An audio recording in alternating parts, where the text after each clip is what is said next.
with Monica Lewinsky as producer, narrator and self-proclaimed patient zero for its premise. 15 Minutes of Shame is a thought-provoking if slightly scattered documentary, one that looks at the nastiness of online culture, its tendency toward snap judgments and the havoc that can wreak on lives of ordinary people. Author John Ronson, who wrote the book So You've Been Publicly Shamed, speaks of social media justice, and the way the net has become what Lewinsky dubs a breeding ground for outrage and ridicule. Director Max Joseph then proceeds to illustrate the dangers of that, and knee-jerk responses that shame people, sometimes based on flimsy or incomplete evidence, designed to feed digital platforms built around algorithms that favor hostility and amplify the loudest and harshest voices.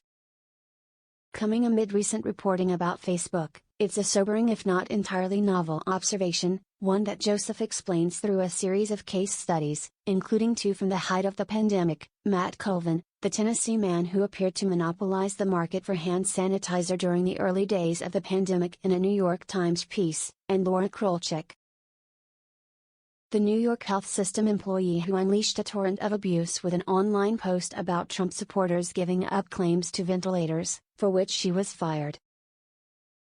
If you don't remember those stories, 15 Minutes of Shame makes clear that the people involved still do, in some cases feeling the ramifications long after. Cultural historian Tiffany Watt-Smith points to the power of schadenfreude, with people delighting in others' misfortune and righteously seeking to exact retribution. Monica Lewinsky produces and narrates the HBO Max documentary 15 Minutes of Shame.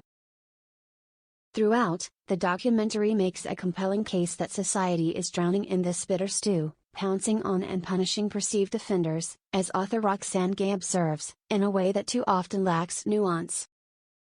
"We fell in love with this new power too much," she says. One issue that this HBO Max presentation can't entirely address is that some examples of shaming seem wholly justified. The problem is that digital vigilantes don't always make important and necessary distinctions, which can lead to miscarriages of that aforementioned justice and turn truth into a casualty. The documentary functions as an unofficial companion to a separate project on which Lewinsky served as a producer, Impeachment: American Crime Story, the FX miniseries that sympathetically looks back at the publicity ordeal she endured during the Clinton impeachment saga. In one of the more sobering points from 15 Minutes of Shame, it's noted that sites like Twitter thrive on conflict, basically assuming the role of the third kid on the playground yelling "fight" when two classmates square off.